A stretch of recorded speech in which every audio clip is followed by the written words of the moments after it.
ನಿಮ್ಮ ಕಚೇರಿಗಳಲ್ಲಿ ಮಹಾತ್ಮ ಗಾಂಧೀಜಿ ಫೋಟೋ ಹಾಕೊಳ್ಳಿಕ್ಕೂ ಕೂಡ ನಿಮ್ಗೆ ಹಕ್ಕಿಲ್ಲ, ಯೋಗ್ಯತೆನೂ ಇಲ್ಲ.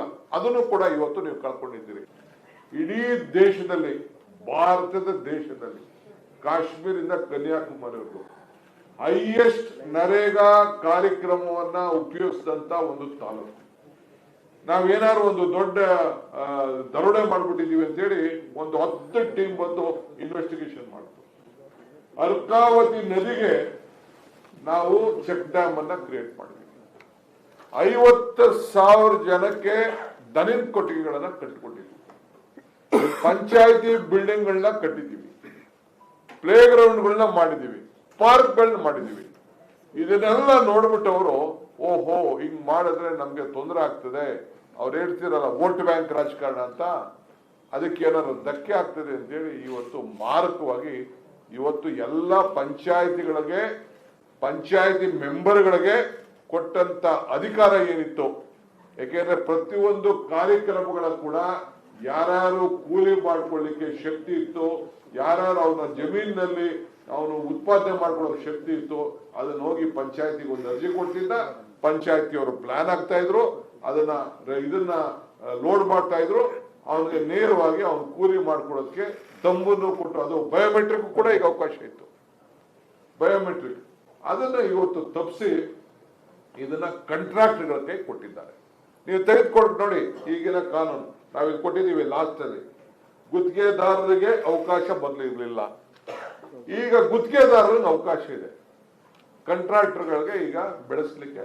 ಅದು ಏನು ಕೇಂದ್ರ ಸರ್ಕಾರದಿಂದ ನೇರವಾಗಿ ಆರ್ಟಿಫಿಷಿಯಲ್ ಇಂಟೆಲಿಜೆನ್ಸ್ ಉಪಯೋಗಿಸಿ ಅಲ್ಲಿಂದನೇ ಹೇಳ್ತಾರಂತೆ ಯಾವ ತಾಲೂಕಲ್ಲಿ ಕೆಲಸ ಮಾಡಬೇಕು, ಯಾವ ಊರಿನಲ್ಲಿ ಕೆಲಸ ಮಾಡಬೇಕು ಅಂತೇಳಿ. ಈ ರೀತಿ ಈ ಯೋಜನೆ ಏನು ಇವತ್ತು ತಂದಿದ್ದಾರಲ್ಲ, ಮುಂದಕ್ಕೆ ನಾನು ಬಿಜೆಪಿ ರಾಜ್ಯದ ಯಾವ ರಾಜ್ಯದಲ್ಲೂ ಸಕ್ಸಸ್ ಆಗಲ್ಲ. ಬಿಡಿ, ನಮ್ಮ ಸರ್ಕಾರಗಳದ್ದು ಬಿಡಿ, including the own BJP run state, even ಆ ಸ್ಟೇಟ್ ಅಲ್ಲೂ ಕೂಡ ಈ ಕಾರ್ಯಕ್ರಮವನ್ನ ಯಶಸ್ಸು ಮಾಡಲಿಕ್ಕೆ ಸಾಧ್ಯ ಇಲ್ಲ. ನಾನು ಹೇಳ್ತಾ ಇದ್ದೀನಿ, any central minister Y has not welcomed it? ಇಲ್ಲ ನಾವು ನರೇಗಾ ತೆಗೆದಿದ್ದು, ನಾವು ಒಳ್ಳೆ ಕೆಲಸ ಮಾಡಿದೀವಿ, ನರೇಗಾ ಕಿತ್ತಾಕಿದ್ದು ಅಂತ ಯಾಕೆ ಮಾತಾಡ್ತಾ ಇಲ್ಲ? ಇಲ್ಲ ಈ ಯೋಜನೆನ ಯಾಕೆ ಅವರು ತಂದಿದ್ದು ಒಳ್ಳೆ ಕೆಲಸ ಮಾಡ್ತಾ ಇದೀವಿ ಅಂತ ಯಾಕೆ ಇದನ್ನು ವಾದ ಮಾಡ್ತಾ ಇಲ್ಲ? ಇಷ್ಟೇ ಚರ್ಚೆ ಇದು. ಅದನ್ನ ನಮ್ಮ ಮುಖ್ಯಮಂತ್ರಿ ಹೇಳಿದ್ರು, ಇದು ಎಲ್ಲೂ ಕೂಡ ಚರ್ಚೆ ಆಗಿಲ್ಲ ಅನ್ನೋ ಇದನ್ನ ಈ ಸಂದರ್ಭ ಹೇಳಲಿಕ್ಕೆ ನಾನು ಬಯಸ್ತಾ ಇದ್ದೀನಿ. ನಾವು ಬೇರೆ ಬೇರೆ, ನೀವು ನೋಡಿ, ನಾನು ನಿಮ್ಗೆ ಯಾಕೆ ಹೇಳ್ತಾ ಇದ್ದೀನಿ ಅಂದ್ರೆ, ಸೀಯಿಂಗ್ ಇಸ್ ಬಿಲೀವಿಂಗ್. ನಮ್ಮಲ್ಲಿ ಯಾವ ರೀತಿ ನಾವು ಕೆಲಸ ಮಾಡ್ಲಿಕ್ಕೆ ಅವಕಾಶ ಇದೆ ಅಂತ ನಿಮ್ಗೆ ಯಾರು ಬೇಕಾದ್ರೆ ಹೇಳಿ, ಒಂದಷ್ಟು ಹೆಲಿಕಾಪ್ಟರ್ಗಳು, 2-3 ಹೆಲಿಕಾಪ್ಟರ್ ಮಾಡಿ ಕಳಿಸ್ಕೊಡ್ತೀವಿ. ನೀವು ಹಾವೇರಿ ಜಿಲ್ಲೆಗೆ ಹೋಗಿ, ಒಂದೊಂದು ತಾಲೂಕಲ್ಲಿ 5ರಿಂದ 10,000 ಇಂಗು ಗುಂಡಿಗಳನ್ನ ಮಾಡಿದ್ದಾರೆ. ಇಂಗು ಗುಂಡಿಗಳು ನಾನು ನೋಡಿದ್ದೀನಿ, ಕಣ್ಣಲ್ಲಿ ನಾನು ನೋಡಿದ್ದೀನಿ ಹಾವೇರಿ ಜಿಲ್ಲೆಯಲ್ಲಿ. ಆ ನೀರನ್ನ ಒಂದು 20x20, 40x40 ಇದರಲ್ಲಿ ಮಾಡಿ ಆ ಇಂಗು ಗುಂಡಿಗಳನ್ನ ಅಗ್ರಿಕಲ್ಚರ್ ಡಿಪಾರ್ಟ್ಮೆಂಟ್ ಇಂದ ಮಾಡಿದ್ದಾರೆ. ಕೃಷ್ಣ ಬೈರೇಗೌಡರು ಅಗ್ರಿಕಲ್ಚರ್ ಇದ್ದಂತ ಒಂದು ಮನೆ ಕೂಡ ಮಾಡ್ಕೊಳ್ಳಿಕ್ಕೆ ಸಾಧ್ಯ ಆಗುದಿಲ್ಲ. ಒಂದು ಊರಲ್ಲಿ ಒಂದು ಚರಂಡಿ ಮಾಡ್ಕೊಳ್ಳಿಕ್ಕೆ ಸಾಧ್ಯ ಇಲ್ಲ. ಎಲ್ಲದಕ್ಕೂ ಕೂಡ ಇವತ್ತು ಕೂಲಿತ್ತು. ಇದಕ್ಕೆ ನಿಲ್ಲಿಸಿದ್ದಾರೆ. ಸೊ ನಮ್ಮ ಸರ್ಕಾರ, ಇದು ಪಕ್ಷದ ಕೆಲಸ ಅಲ್ಲ, ಇಡೀ ನಮ್ಮ ಸರ್ಕಾರ ಪಾರ್ಟಿ ಪಕ್ಷ ಬಿಟ್ಟು ಇಡೀ ಗ್ರಾಮ ಪಂಚಾಯತಿ ಮಟ್ಟದಲ್ಲಿ ಈ ಒಂದು ನರೇಗಾ ಕಾರ್ಮಿಕರು ಮತ್ತು ನಮ್ಮ ಲೀಡರ್ಸ್ ಎಲ್ಲರೂ ಸೇರಿ, ನಾವೇನು ಪಂಚಾಯತಿಲಿ ಯಾರನ್ನು ನಾವು ಸಿಂಬಲ್ ಮೇಲೆ ಗೆಲ್ಲಿಲ್ಲ.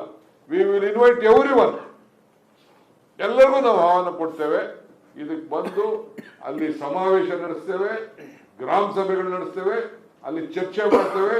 ಅದಾದ್ಮೇಲೆ ತಾಲೂಕು ಲೆವೆಲ್ ಬರ್ತೀವಿ, ಅದಾದ್ಮೇಲೆ ಜಿಲ್ಲಾ ಲೆವೆಲ್ ಬರ್ತೀವಿ, ಅದಾದ್ಮೇಲೆ ರಾಜ್ಯದ ಮಟ್ಟಕ್ಕೆ ಬರ್ತೀವಿ. ಇದು ಆಂದೋಲನ ರೀತಿಯಲ್ಲಿ ಇದನ್ನ ವಾಪಸ್ ಅವರು ತೆಗೆದುಕೊಳ್ಳೇಬೇಕು.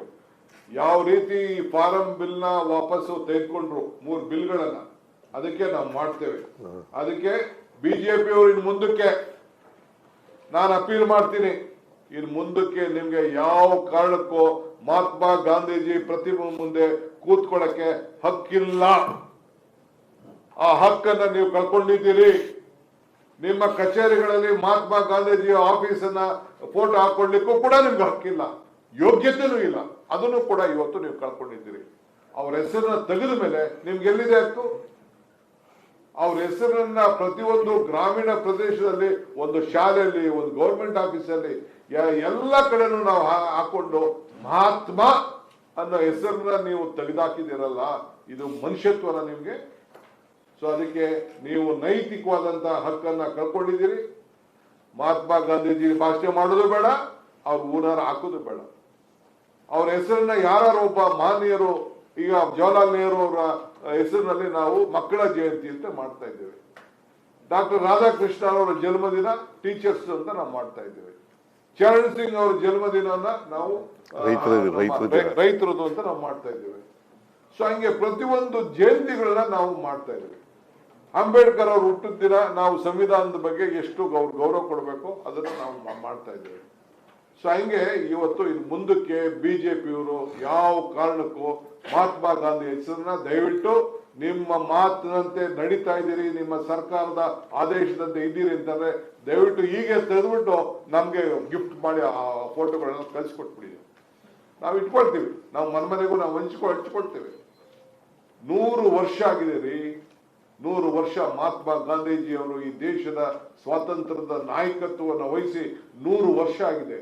ಆ 100 ವರ್ಷದ ಸಂಭ್ರಮ ಆಚರಣೆ ಮಾಡೋಂಥ ಸಂದರ್ಭದಲ್ಲಿ ಅವ್ರ ಹೆಸರನ್ನ ತೆಗೆದು ಅವ್ರನ್ನ ಹೆಸರಿಗೆ ಕೊಲೆ ಮಾಡ್ತಾ ಇದ್ದೀರಲ್ಲ, ಇದಕ್ಕಿನ್ನ ಈ ದೇಶದ ಇತಿಹಾಸದಲ್ಲಿ ಮಾಡಿದಂತ ಅವಮಾನ ಇನ್ನೊಂದಿಲ್ಲ ಅಂತ ಹೇಳಲಿಕ್ಕೆ ನಾನು ಬಯಸ್ತಾ ಇದ್ದೇನೆ.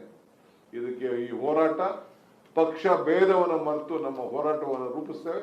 ಯಾರು ಜಾಯ್ನ್ ಆಗ್ಬೋದು, ಆದರೆ ಹಳ್ಳಿ ಪ್ರದೇಶದ ಜನರ ಬದುಕಿನಲ್ಲಿ ಇವತ್ತು ಒಂದು ದೊಡ್ಡ ಆಘಾತ ಉಂಟಾಗಿದೆ. ಇದರ ವಿರುದ್ಧ ವಿಶೇಷವಾಗಿ ಮೀನುಗಾರಿಕೆ ಕೂಡ, ಪಾಪ ಮೀನುಗಾರಿಕೆ ನಮ್ಮ ಕರಾವಳಿ ಪ್ರದೇಶ, ಅವರಲ್ಲೂ ಕೂಡ ಮೀನುಗಾರಿಕೆ ರೈತರು ಕೂಡ ಯಾರು ಮೀನುಗಾರಿಕೆ ಮಾಡ್ತಾ ಇದ್ರು ಅವರು ಕೂಡ ಕೂಲಿ ತೆಗೆದುಕೊಳ್ಳುವಂತ ಒಂದು ಅವಕಾಶ ಇತ್ತು. ನಾನು ಪ್ಲಾಂಟೇಶನ್ ಮಾತಾಡಕ್ ಹೋಗ್ತಾ ಇಲ್ಲ, ಪ್ಲಾಂಟೇಶನ್ ಅಲ್ಲೂ ಕೂಲಿ ಮಾಡ್ಕೊಳಕ್ ಇತ್ತು. ಈಗ ಇಡೀ ರಾಜ್ಯದಲ್ಲಿ ಅವರು ಕೂಲಿ ನಗರಗಳಲ್ಲಿ ಬಿಟ್ಟು ಗ್ರಾಮೀಣ ಪ್ರದೇಶದಲ್ಲಿ ಮಾಡ್ಕೊಳ್ಳುವಂತ ಅವಕಾಶ ಇತ್ತು. ರಾಜಸ್ಥಾನದಲ್ಲಿ ನಗರದಲ್ಲೂ ಆಗ್ಬೇಕು ಅಂತ ಕಾಂಗ್ರೆಸ್ ಪಕ್ಷ ಸರ್ಕಾರ ಒಂದು ಕಾನೂನು ತೆಗೆದುಕೊಳ್ಬೇಕು. ಸೊ ಅದರಿಂದ ಜಾಸ್ತಿ ಮಾತಾಡಕ್ ಹೋಗುದಿಲ್ಲ. ಮುಖ್ಯಮಂತ್ರಿಗಳು ರಾಯಚೂರಿಗೆ ಹೋಗ್ಬೇಕಾಗಿದೆ. ಸೊ ಅದರಿಂದ ಈ ವಿಚಾರದಲ್ಲಿ ನಮ್ಮ ಪಕ್ಷ ಮತ್ತು ಸರ್ಕಾರ ಜೊತೆ ಸೇರಿ ಈ ಹೋರಾಟವನ್ನ ತೆಗೆದುಕೊಂಡು ಹೋಗ್ತಾರೆ ಅನ್ನೋ ಮಾತನ್ನ ಈ ಸಂದರ್ಭದಲ್ಲಿ ತಮ್ಗೆ ಹೇಳಲಿಕ್ಕೆ ನಾನು ಬಯಸ್ತಾ ಇದ್ದೇನೆ.